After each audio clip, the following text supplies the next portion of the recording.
They do. Lincoln does some good things, and their staff does some good things schematically to getting their best players in one-on-one situations. I don't know if they're running any different plays than a lot of different people, but they got great players. They got great players, and they've recruited well, and they're putting them in positions that what they do is they really do a good job of when a team is that balanced. Okay, so 300-plus passing, well over 250 rushing. They make you difficult to defend because they have the speed to take you off the top, but they're also physical enough to run it. So you gotta kind of pick your poison. Neal, I know the quarterback Hurts and the receivers get a lot of the hype for Oklahoma, but they've got some pretty good running backs in Sermon and Brooks. What have you seen out of those guys? They're just tough. They're tough tackles. They're really tough tackles. They're both have the ability to catch the ball in the backfield. They're good in protection. I think I think they call them H-backs and tight ends. I know their starting tight end's not going to play. I saw that yesterday. But those guys kind of make them go too. They really help them in protection. Those H-backs and tight ends are one of the reasons they're able to be so multiple. Number of freshmen you're playing. Have you ever encountered this before? I know. Yeah, we played. Offensively, it's similar to my first year at Kentucky. I think y'all have heard me say that before. In 2014 at Kentucky, we had to play a bunch. And really, offensively, if you just look at it from an offensive side of the ball, this is really probably the third time we've had to go through kind of one of these transformations, really. We did it at Kentucky in 14. We had to do it again at Troy. I'm sorry, Kentucky in 13, not 14. Kentucky in 13.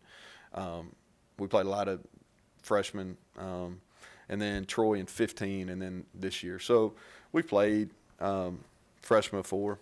I don't know if we've ever started 6. I don't know.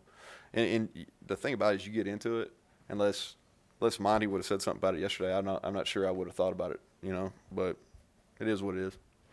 What has Riley done to expand from what he got out of Texas Tech? That's well, the thing that I appreciate about Lincoln, and I meant to say this when I talked about him, is he's a guy that really came up, he kind of earned every opportunity he got. You look at it, he's a student assistant, GA, then a full-time, kind of worked all his way up at Texas Tech, went out with Ruff to East Carolina and was an OC and worked his way up there. Ended up having one of the better offenses in the country, got the opportunity at Oklahoma and made the most of it. I think a lot of people in this system run the kind of the same pass concepts. You just get to it a lot of different ways. He uses motions, he uses shifts.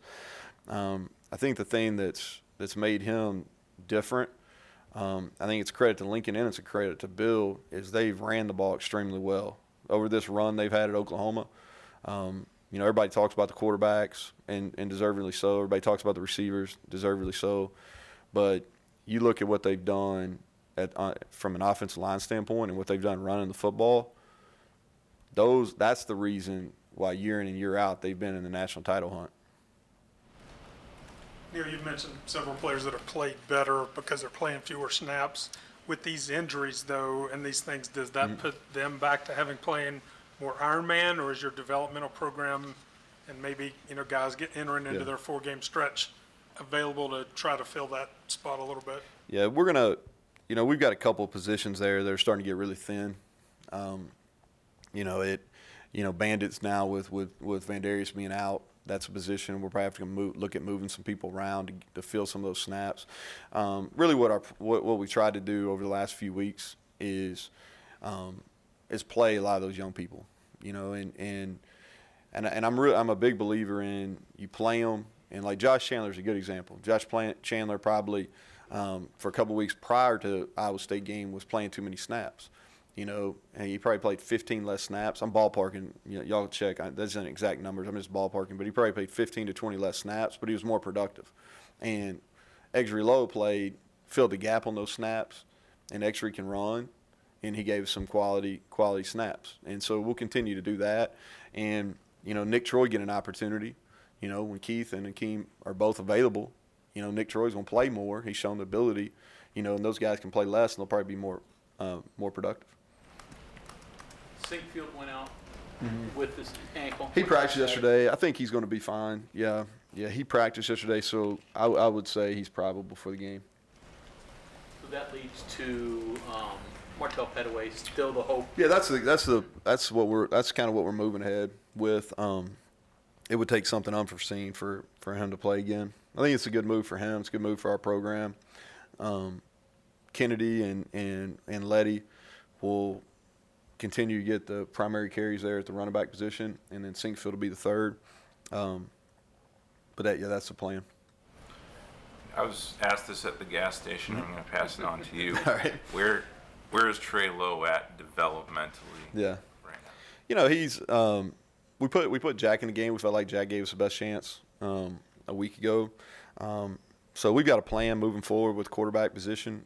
Not something I'm going to sit up here and talk about. If Austin can't go on Saturday, we've got a plan, and we'll move forward with that plan. Trey's getting better. And but we thought Jack gave us the best opportunity on Saturday. Do you notice anything with Kennedy McCoy that's different? I mean, he really hasn't gotten a lot of yards this year. Yeah, he played. Pass catching and running. Yeah, I think the prior game. I think if you look at NC State and Kansas, I thought he played closer to his potential. Turned an ankle against Texas. wasn't really effective. Wasn't as effective last week as he needed to be. I think that he realizes that. Some of it we haven't blocked it as clean. He's had some opportunities in open field. He hadn't made the most out of those. But I don't think he's playing poorly. He's getting opportunities. We've got to do a better job of blocking for him, and he's got to do a better job in the open field as well. Neal, free safeties for the longest time were like bigger, heavier guys than Josh, but you look around, there's more like coverage guys or smaller guys back there. Has that vision kind of changed for? I think in first this team one league, goes around the back?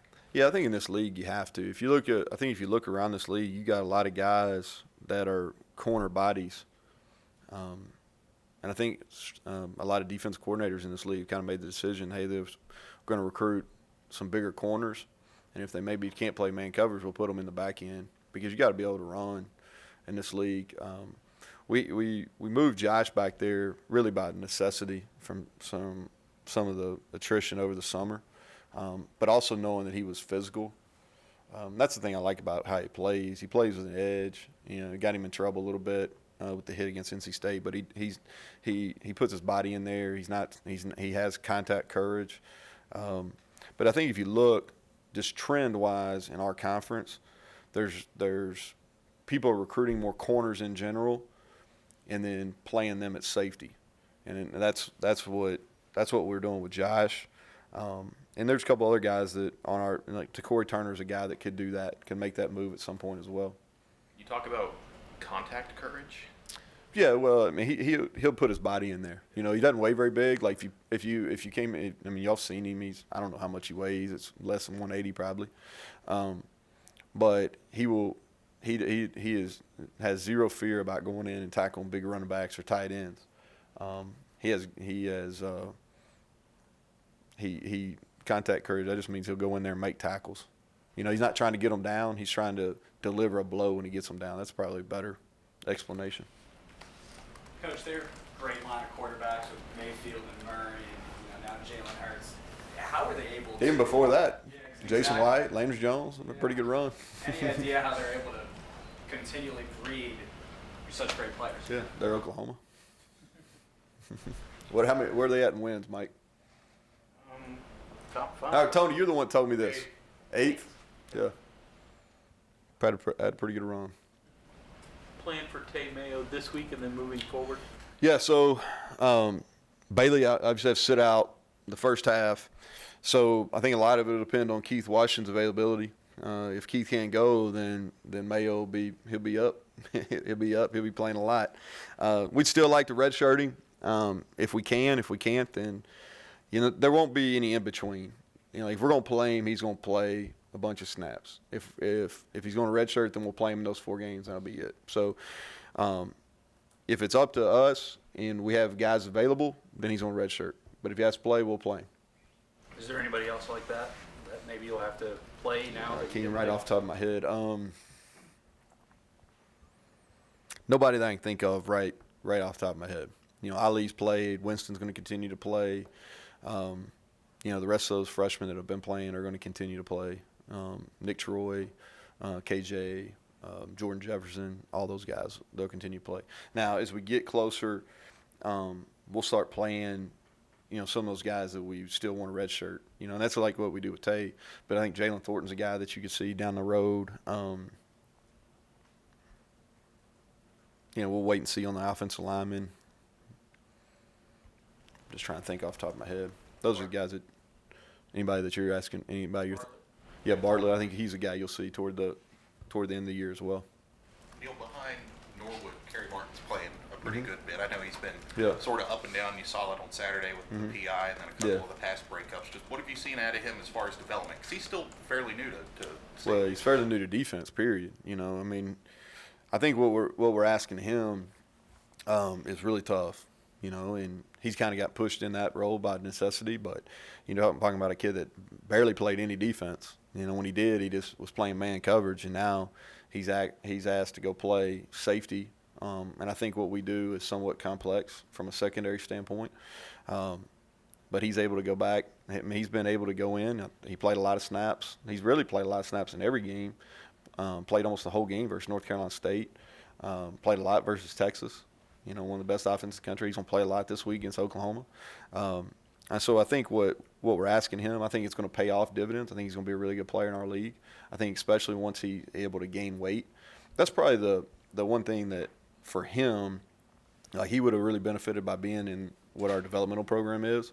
And so where he could gain weight and stuff. Now we'll just have to really focus on that in the offseason. But I think he's got a bright future here. Do you think being a high school quarterback helps him on the other end, kind of seeing it from the other side?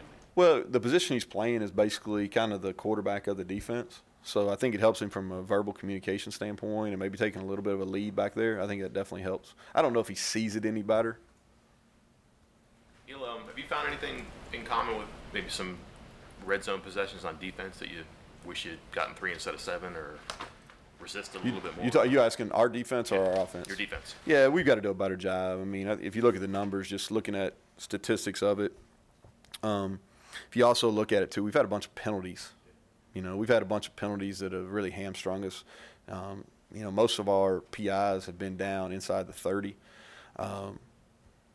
I thought we were a victim of a couple things. I guess I better not get into it, but I thought we were a victim of a couple things, some calls that went against us down in the red zone defensively. If you look at that Texas, go back and watch that Texas touchdown real careful. Go back and watch, the 4th and 2 they got last week. Go back and watch the 4th and 3 they got last week, So I think we've had some unfortunate things in the red zone, but we've got to do a better job, especially defending the pass down there. Okay. Thanks, Coach. Good.